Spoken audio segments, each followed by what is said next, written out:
दोस्तों हमारा आज का जो पहला टॉपिक है वो है circulation, gaseous exchange and temperature regulation. Circulatory system efficient है लेकिन अडेप्टेशंस इनमें दिखाता है वो इस तरह से, क्योंकि ये पानी को भी नहीं मुकम्मल तौर पर छोड़ सकते और ये टेरेस्ट्रियल एनवायरनमेंट को भी मुकम्मल तौर पर नहीं छोड़ सकते। पानी में तो ये इसलिए जाता है क्योंकि इन्होंने अपने गैमेट्स रिलीज़ करने होते हैं, इसलिए ये एम्फीबियंस कहलाते हैं। तो यहाँ पर ये बताते हैं कि जो पल्मोनरी सर्कुलेशन है और जो सिस्टमिक सर्कुलेशन है, पल्मोनरी यानी जो लंग्स की तरफ जाएगी, सिस्टमिक जो बाकी के ऑर्गन्स और जिस्म की तरफ जाएगी, उसमें जो सेपरेशन है वो इतनी अच्छी नहीं है अगर हम उसका मवाजना करें लंग फिश के ऊपर। अच्छा, एट्रियम कम्प्लीटली जो है वो पार्टीशनड है ए न्यूरॉन्स में, लेकिन आधा अधूरा पार्टीशनड है जो पहला ग्रुप है यूरोडेला में हो उसमें, यानी एट्रियम में भी आपस में थोड़ी सी मिक्सिंग है। वेंट्रिकल जो है वो तो दो अलग-अलग वेंट्रिकल हम कंसीडर तो कर लेते हैं, लेकिन उनके दरमियान में कोई दीवार, कोई सेप्टम मौजूद नहीं है कि जिसे हम कहें कि ये मुकम्मल तौर पर दायां वेंट्रिकल है या ये मुकम्मल तौर पर बायां वेंट्रिकल है। एक स्पाइरल यानी स्प्रिंग शेप का जो वेल्व होता है वो पाया जाता है कोनस आर्टीरियोसिस में, जो कि वेंट्रल अयोर्टा की तरफ भेजता है ब्लड को और फिर उसको डायरेक्ट करता है आगे से पल्मोनरी, यानी कि वो लंग्स में जाए ऑक्सीजनेट होकर और वो सिस्टमिक सर्किट यानी जिस्म के बाकी हिस्सों तक पहुँचे और स्किन की तरफ भी जाए। अब क्योंकि एम्फीबियन जो हैं वो स्किन से भी रेस्पायर करते हैं, क्यूटेनियस रेस्पायरेशन में बकोफेरेंजियल भी करते हैं जो कुछ है, और लंग्स के थ्रू भी करते हैं। तो आपको पता है कि 2-3 तरह की इनकी रेस्पायरेशन है, इसलिए जो खून इनके जिस्म में से होकर हार्ट तक वापस आ रहा होता है उसमें भी अच्छी खासी अमाउंट होती है ऑक्सीजन की, क्योंकि ये स्किन से भी बहुत ज़्यादा ऑक्सीजन जो है वो पिक कर लेता है। When an amphibian is completely submerged all gases exchange occurs across the screen. तो अगर एक एम्फीबियन जब पूरी तरह पानी में डूबा हो तो वो मुंह नहीं खोलेगा, वो मुंह बंद रखेगा ताकि लंग्स के अंदर पानी ना चला जाए और अपनी स्किन के थ्रू जो गैसेस एक्सचेंज है उसको करेगा, इसलिए स्किन स्लिपरी स्लाइमी मॉइस्ट भी रहती है। और स्किन में जो है वो हमने पढ़ा था कि थोड़ी सी इम्परमेबिलिटी भी है कि पानी की बारीक मिकदार को जो है वो गैसेस एक्सचेंज में हेल्प करने में मदद देती है। तो खून जो राइट एट्रियम में आ रहा होता है उसमें भी ऑक्सीजन की काफ़ी अच्छी मिकदार होती है, और वो खून जो लंग्स से लेफ़्ट एट्रियम में आ रहा होता है उसमें भी अच्छी ऑक्सीजन की मिकदार होती है, यानी ऑक्सीजन लेवल का दोनों तरफ कोई बहुत ज़्यादा डिफरेंस मौजूद नहीं होता। अब ये देखिए, ये इन्होंने आपको इसका सर्किट दिखाया है। कैरोटिड आर्टरीज ऊपर की तरफ होती हैं शोल्डर्स की साइड पर, इसके ज़ाहिरी बात है जो शोल्डर्स से मेरी मुराद यहाँ फोरलिम्ब के पास का जो हिस्सा है वो है। अच्छा, पल्मोनरी आर्टरी नाम से ज़ाहिर है, आर्टरी का क्या काम होता है, हमेशा दिल से खून लेकर जाती है। ये वो खून लेकर जाती है लंग्स की तरफ जिसको ये ऑक्सीजनेट कराना चाह रही होती है, लेकिन क्योंकि इसमें भी खासी मिकदार होती है ऑक्सीजन की तो आपको रेडिश कलर में ही सारा दिखाएगा। सिस्टमिक आर्टरीज़ जनाब ये आप आगे से देख रहे हो कि ये ब्रांच हो जाती हैं और ये फिर तकसीम दर तकसीम के अमल से गुजरती हैं और तमाम जिस्म में खून पहुँच जाती हैं। अच्छा, अब हम इसके हार्ट की बात कर लेते हैं। ये देखें, कैरोटिड आर्टरी नंबर 3 है, ये सिस्टमिक आर्टरी नंबर 4 है, पल्मोनरी आर्टरी नंबर 6 है। तो ये सबको नंबर दिया गया है क्योंकि ये दो मेन ट्रंकस आर्टीरियोसिस ये होता है, इससे जो है ना दो हिस्सों में, दो अतराफ़ में इसकी ब्रांचेस निकलती हैं।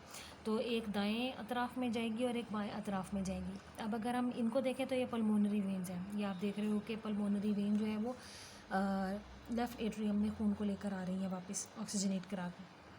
एंट्रेंस ऑफ पल्मोनरी वेन यहाँ पर दिखाया जा रहा है कि खून यहाँ पर ऑक्सीजनेट होकर हार्ट के लेफ्ट एट्रियम में आता है। अच्छा, अब अगर आप देखो तो दोनों एट्रियम आमने सामने मौजूद है, ये राइट एट्रियम में भी ओपनिंग दिखाई गई है। अच्छा, ये एंटीरियर वेना केवा है। वेना केवा सबसे बड़ी वेन है, जो ऊपर की तरफ होती है उसको एंटीरियर वेना केवा कहते हैं, जो नीचे की तरफ होती है उसको पोस्टीरियर वेना केवा कहते हैं। ये नीचे वाले जिस्म के हिस्से से खून लेकर आती है दिल में वापस यहाँ, और ये सर, शोल्डर, फोरलिम्ब और आगे वाले हिस्से से खून लेकर आती है यहाँ। दोनों जो वेना केवा है वो खून लेकर आती है वापस यहाँ राइट एट्रियम में। अच्छा, राइट एट्रियम से फिर ये वेंट्रिकल की तरफ आ जाएगा। तो आप देख रहे हो कि वेंट्रिकल में पार्टीशन नहीं है, थोड़ा सा ही इंटर एट्रियल सेप्टम आपको यहाँ नज़र आ रहा है। ये देखो, ये बारीक फ्लैप जहाँ मैं फिंगर कर रही हूँ, तो ये अगर राइट एट्रियम है, ये लेफ्ट एट्रियम है, तो दोनों में आप देख रहे हो कि मुकम्मल तौर पर अलहदगी नहीं है। ट्रंकस आर्टीरियोसिस की तरफ जो कि हमने एक वेल्व पढ़ा था कि जी स्पाइरल वेल्व होता है, वो आपको दिख रहा है।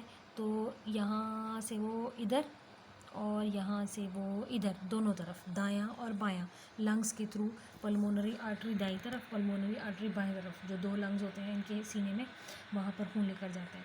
और बाकी का खून जो है वो सिस्टेमिक यानी जिस्म की तरफ भेज दिया जाता है, कैरोटिड यानी शोल्डर और हेड रीजन की तरफ भेज दिया जाता है। जैसे ये कैरोटिड है तो यहाँ सिस्टेमिक आर्टरी है, यहाँ पल्मोनरी आर्टरी है, जैसी 3 ही आर्टरीज यहाँ पर है, एग्जैक्टली 3 आर्टरीज वहाँ पर भी हैं।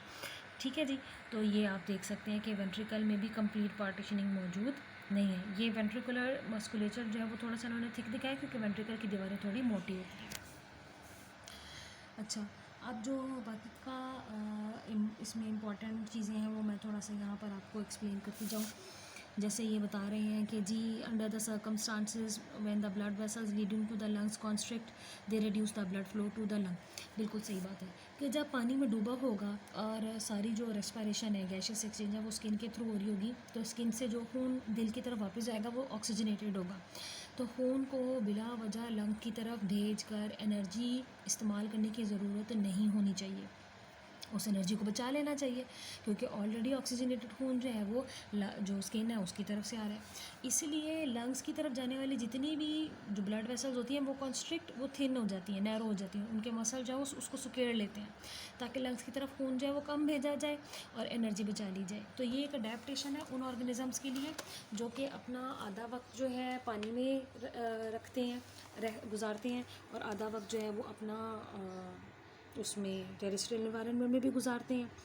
और एडल्ट एम्फीबियन के बारे में इसने आपको कहा है कि एयोर्टिक आर्चेस जो है वो थोड़ी हैं फिश के मुकाबले में। एयोर्टिक आर्चेस क्या है? आयोर्टा से निकलने वाली जो छोटी छोटी बारीक ब्लड वेसल्स होती हैं उनको आर्चेस बोलते हैं क्योंकि वो कमान की तरह जो है वो गुंबदनुमा होती है, तिकोनी सी आप समझ लें कि उस तरह से होती है। तो वो फिश के मुकाबले में यहाँ पर कम है।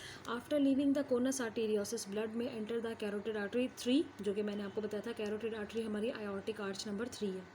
तो अब अभी अगर आप दोबारा उस पिक्चर को देखो, ये देखें, ये जो आर्चेज हैं ये ऐसे तिकोनी सी आगे से यानी गुंबदनुमा सी हो जाती हैं, इसलिए इनको आयोर्टिक आर्चेस बोलते हैं। यहाँ पर भी अगर आप देखें तो आप अंदाज़ा कर सकते हो कि ये किस तरह से आर्च बना रही हैं। हाफ सर्कल भी नहीं कहना चाहिए बल्कि उससे भी आधा इनका हिस्सा जो है वो डोम शेप सा हुआ होता है। इसी तरह पल्मोनरी आर्टरी, इसको हम आयोर्टिक आर्च नंबर 6 कहते हैं। तो जनाब ब्लड जो है वो अच्छा सर्कुलेट करता है। एम्फीबियंस में लिम्फेटिक सिस्टम भी है जो लिम्फ को वापस लिम्फेटिक डक्ट के थ्रू ब्लड में शामिल करता रहता है। इसमें जो फ्लूइड है ज़ाहिरी बात है उसमें प्रोटीन्स, आयंस, मिनरल्स होती हैं। कैपिलरी बेड यानी कैपिलरीज जब पूरा छोटा छोटा नेटवर्क जगह जगह स्किन में बनाती हैं तो उनको कैपिलरी बेड कहते हैं, और उसकी मदद से स्किन के अंदर जो वास्कुलराइजेशन है वो बहुत ज़्यादा होती है, और इसका फ़ायदा लिम्फेटिक सिस्टम को भी होता है और अल्टीमेटली सर्कुलेटरी सिस्टम को भी होता है क्योंकि ये जो कैपिलरी बेड्स होती हैं ये सर्कुलेटरी सिस्टम और मसल्स के दरमियान में और टिश्यूज़ के दरमियान में मौजूद टिश्यू स्पेसेस के दरमियान में जो एक्सचेंज है उसको पॉसिबल बनाती हैं। Lymphatic system also transports water absorbed across the skin. मैंने आपको ये बात पहले भी बताई थी कि स्किन के थ्रू थोड़ा सा पानी जज़ब हो जाता है एम्फीबियंस में क्योंकि इसकी स्किन थोड़ी सी परमिएबल है। तो जो पानी अब्जॉर्ब होता है तो लिम्फेटिक सिस्टम उसको भी खून में शामिल कर देता है। Unlike other vertebrates amphibians have contractile vessels called lymphatic hearts. जी बिल्कुल सही बात है। कुछ जो इसकी वेसल्स हैं वो बहुत ज़्यादा कॉन्ट्रैक्टाइल हैं। अगर कोई चीज़ कॉन्ट्रैक्टाइल इसका मतलब है कि उसमें मसल्स की तादाद बड़ी अच्छी है। एक्टिन, ट्रोपोसिन, ट्रोपोमायोनिन वगैरह जो प्रोटीन्स है कॉन्ट्रैक्टाइल वो बहुत ज़्यादा मिकदार में मौजूद है। ये जो कॉन्ट्रैक्ट होने वाली वेसल्स हैं इनको लिम्फेटिक हार्ट्स कहते हैं क्योंकि ये बहुत अच्छे तरीके से लिम्फेटिक सिस्टम के अंदर जो ब्लड है उसको पंप करती हैं और उसको वापस खून में दाखिल करने में मदद देती हैं और लिम्फ को सिर्फ जो टिश्यू स्पेसेस हैं उनमें ही रोके रखने से रोकती हैं। Lymphatic spaces between body wall muscles and the skin transports and stores water across the skin. ज़ाहिरी बात है कि स्किन और टिश्यूज़ के दरमियान में जब पानी इकट्ठा होता जाएगा तो जिस्म फूलता जाएगा, तो कोई एक सिस्टम तो होना चाहिए जो कि इस अब्जॉर्ब पानी को इस्तेमाल कर सके, और इस्तेमाल क्या करें, उसको खून में शामिल कर दे। तो लिम्फेटिक सिस्टम इस लिहाज से इनका बड़ा अच्छा है।